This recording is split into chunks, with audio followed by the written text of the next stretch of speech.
You might think airlines are all about profit. It may surprise you to learn that China's 3 largest carriers have posted 5 consecutive years of annual losses, and that might be by design. These state-owned airlines operate nearly 1,900 aircraft in total, making up one of the largest airline fleets on Earth. They once carried hundreds of millions of passengers per year, yet they function less like private companies and more like strategic instruments of the Chinese state. In China's skies, business success isn't measured by profits alone, but by national objectives. First, some context. When we say state-owned airlines, we mean carriers majority-owned or controlled by the government. China's Big Three: Air China, based in Beijing; China Southern, based in Guangzhou; and China Eastern, based in Shanghai, are the primary state-run airlines. They are national carriers intended to ensure air connectivity across China and internationally. Unlike fully private airlines, they answer to government shareholders and often prioritize government directives. For example, minimum airfare levels and route rights in China have historically been set by the state regulator. These carriers are what economists call national champions, large enterprises backed by the state to achieve national goals: connectivity, economic development, technological progress, even if that means lower profits. To understand why China's airlines operate this way, we need to go back to their origins. Let's define one key entity: CAAC, the Civil Aviation Administration of China. In the early days, CAAC wasn't just a regulator. It actually ran China's airline as a single monopoly. Essentially, before the 1980s, there was one Chinese airline, often just called CAAC Airlines, and it was the government. With that in mind, let's see how we went from one state airline to 3, and why. China's modern airline system was born from reform. In 1987, as part of Deng Xiaoping's economic reforms, the Chinese government decided to separate airline operations from the aviation regulator. Up until then, CAAC, the regulator, had run all civilian flights. The reform meant CAAC would focus on regulation, and its airline division would be broken up to encourage efficiency and competition. Over the next few years, 1987 to 1991, the CAAC monopoly was split into 6 regional airlines. This is when the familiar names emerged. Air China was created in 1988 as the Beijing-based flag carrier, even inheriting CAAC's airline codes. China Eastern Airlines was launched in 1988 to serve the eastern regions from Shanghai. China Southern Airlines followed in 1991, centered on Guangzhou in the south. 3 other regional carriers, China Southwest, China Northwest, and China Northern, also spun off during this period to cover other parts of the country. The idea was that multiple airlines would improve service and profitability through competition, ending decades of one airline monopoly. However, the initial breakup led to a fragmented market with many smaller state-owned airlines. By the late 1990s, China had dozens of airlines, some struggling with inefficiency and safety issues. The government soon saw the need for consolidation and coordination. In 2002, the CAAC announced a major industry reorganization. The smaller airlines would be merged into 3 large groups centered on Air China, China Eastern, and China Southern. Under this plan, formally approved in January 2002, each of the Big Three absorbed certain regional carriers. For example, Air China merged with China Southwest, China Eastern took over China Northwest and Yunnan Airlines, China Southern absorbed China Northern and Xinjiang Airlines. By the mid-2000s, the Big Three airline groups had been solidified. Together, they would carry the vast majority of China's air passengers, roughly 80% of all domestic travelers, according to forecasts at the time. One policy change in 2002 went even further in entrenching the Big Three's positions. The CAAC declared it would eliminate disorderly competition on key routes by restricting which airlines could fly between China's top hubs. In practice, this meant only airlines based in those cities were allowed to operate flights among Beijing, Shanghai, and Guangzhou. All other carriers, the smaller second-tier airlines, were barred from those inter-hub routes. If you weren't one of the Big Three, you couldn't fly the lucrative Beijing-Shanghai or Shanghai-Guangzhou routes, for example. The goal was to prevent price wars and ensure each major hub became the stronghold of its hometown airline. Indeed, after this rule, ticket prices on those trunk routes rose as competition thinned. The CAAC also began fostering a hub-and-spoke system. Smaller airlines were told to feed traffic into the Big Three's hubs instead of competing on long routes. In short, by the early 2000s, China had deliberately engineered an airline structure with three dominant state-owned carriers, each protected in its own region. By the midpoint of our story, the Big Three airlines are established. Now we raise the stakes. These airlines are not just businesses, they're strategic tools of the Chinese state. You might think an airline's job is simply to sell seats and make money. But in China, the Big Three serve broader national interests: economic, diplomatic, even technological. Consider how closely the government directs major decisions. The Chinese state is the majority shareholder in all three carriers, which means political priorities can steer corporate choices. For instance, the government coordinates where these airlines fly and where they base. Air China remains the flag carrier in Beijing, often handling important diplomatic routes, like state visits. China Eastern anchors Shanghai, China's commercial hub, supporting trade and finance links. China Southern in Guangzhou connects the Pearl River Delta and beyond. These aren't just market choices. They align with national development plans to elevate Beijing, Shanghai, and Guangdong on the world stage. In fact, even the massive new Beijing Daxing Airport was designed with China Southern and China Eastern in mind, expanding their presence in the capital alongside Air China. Because profit isn't the sole motive, the Big Three can be mobilized by the state in ways foreign airlines are not. During the COVID-19 pandemic, for example, China's state airlines flew special government-arranged missions to serve national needs. In early 2020, when Chinese citizens were stranded overseas, the government organized charter flights by these carriers to bring them home. One Chinese vice foreign minister noted that by April 2020, China had sent at least 9 chartered planes to repatriate over 1,400 nationals, many of them students, from countries hit hard by COVID. These were essentially rescue flights, often operated by the Big Three at the government's request, rather than for profit. Around the same time, Chinese airlines undertook huge airlift operations for medical supplies. The Civil Aviation Administration, CAAC, arranged 178 charter flights to deliver medical experts and 2,635 tons of health equipment abroad in spring 2020. It's clear that when crisis struck, China's airlines acted as extensions of the state, repatriating citizens and ferrying aid. Western airlines, by contrast, largely left such missions to governments or charged commercial rates. Another arena where strategy trumps economics is fleet procurement and industrial policy. Aircraft purchases are typically pure business decisions elsewhere, but in China they have geopolitical weight. In 2022, the Big Three airlines jointly placed a blockbuster order for 292 Airbus A320neo family jets. Announced all on the same day, this coordinated order was one of Airbus's largest ever, worth around $37 billion. China Eastern agreed to buy 100 A320neos, China Southern 96, and Air China 64, plus 32 for its subsidiary. Observers noted the timing.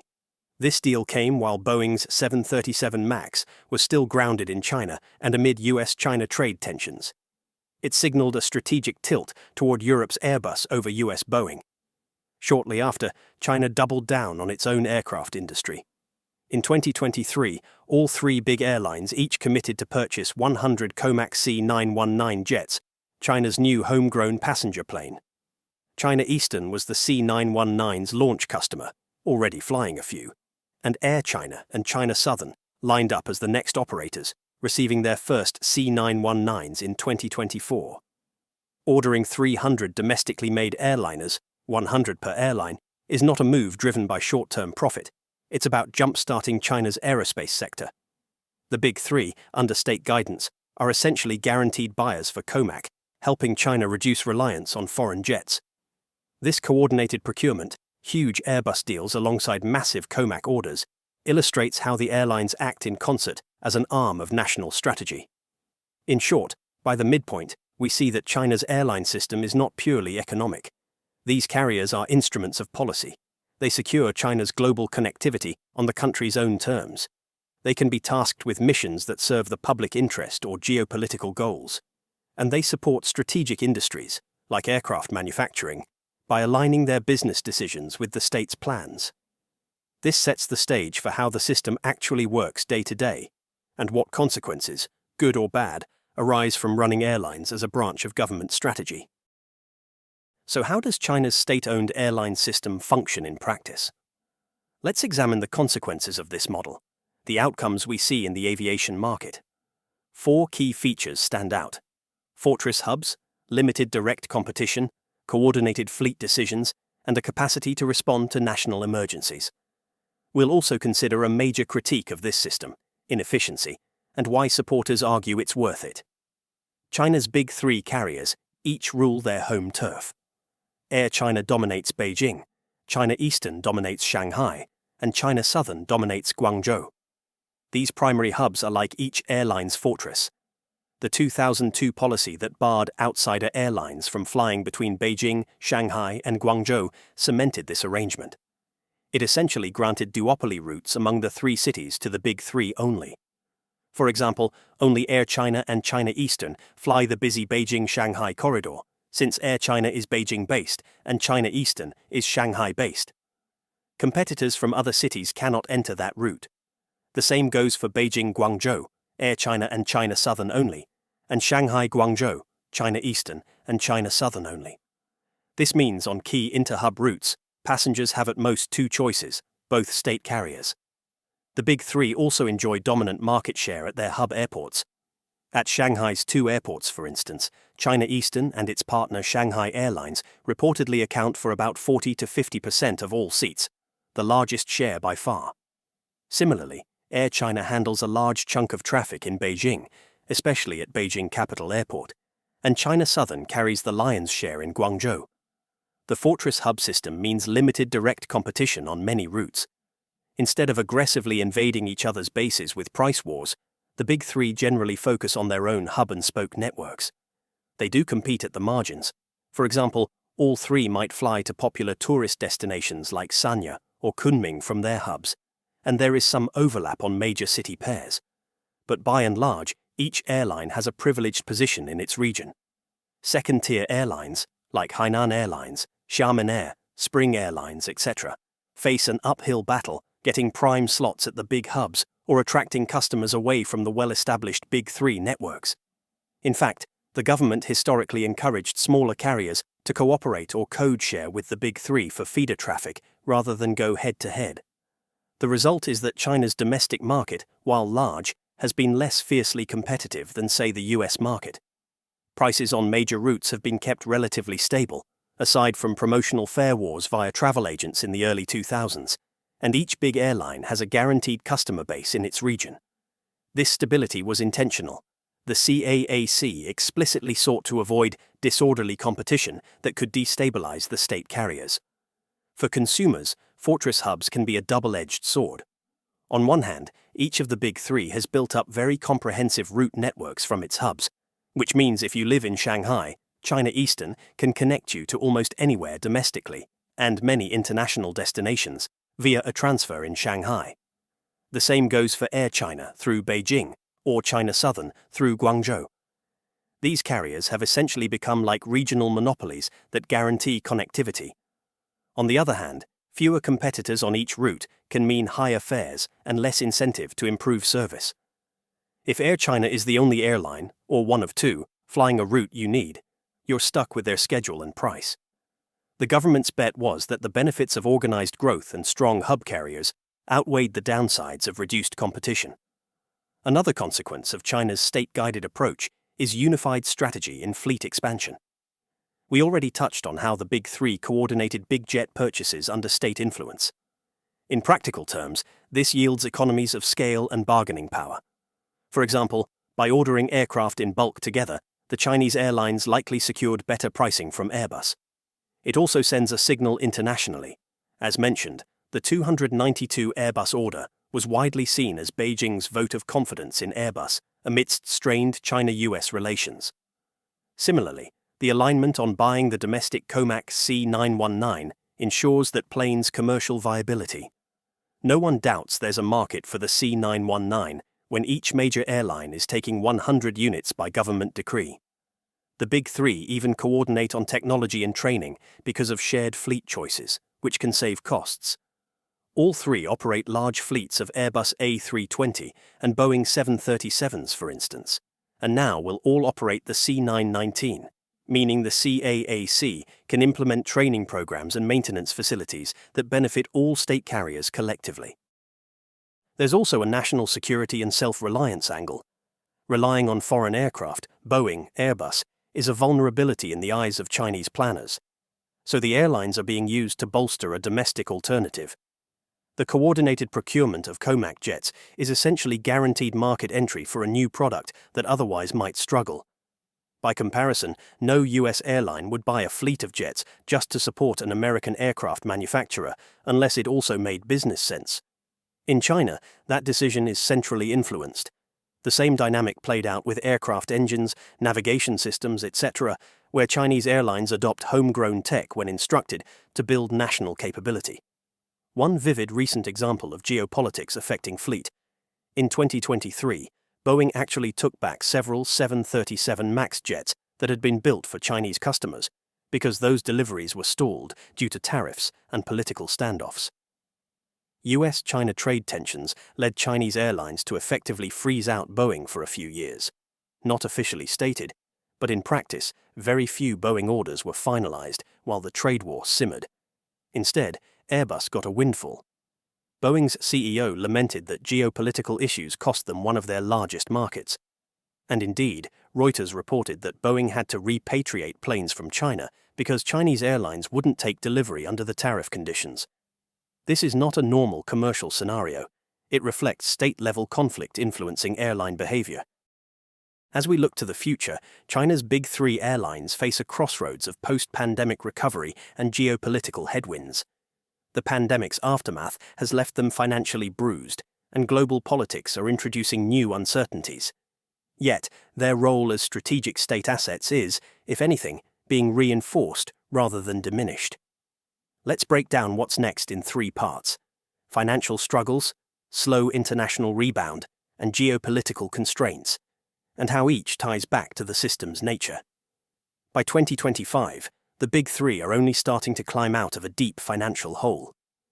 The COVID-19 pandemic was arguably the biggest crisis in the history of modern aviation, and Chinese airlines were hit especially hard due to the prolonged border closures.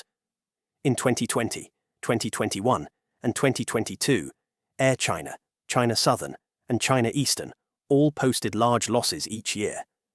In fact, they remained loss-making through 2023, making it 5 years in a row in the red. This is unprecedented. Even during global industry rebounds in 2022 to 2023, China's airlines lagged. Globally, airlines returned to profit in 2023, but Chinese carriers did not. The government has had to step in with support. Besides the 2020 capital injections mentioned earlier, there have been subsidies and policy measures to aid the airlines. For example, in mid-2022, China's government offered temporary cash subsidies per flight to help airlines cover fuel costs and pandemic disruptions. Essentially, Beijing intervened to ensure its airlines survived the drought. Now, with China's borders open again as of 2023, the carriers are trying to regain their footing. Domestic travel has bounced back strongly. In 2023, all three big airlines saw domestic passenger numbers at or above pre-pandemic levels. Chinese travelers were flying around the country in huge numbers once zero COVID ended. For instance, Air China carried 118.5 million domestic passengers in 2023, 28% more than in 2019, a sign of pent-up demand. China Southern carried about 132 million domestically, slightly above 2019 as well. So on the home front, things are looking much better. International travel, however, is still lagging far behind.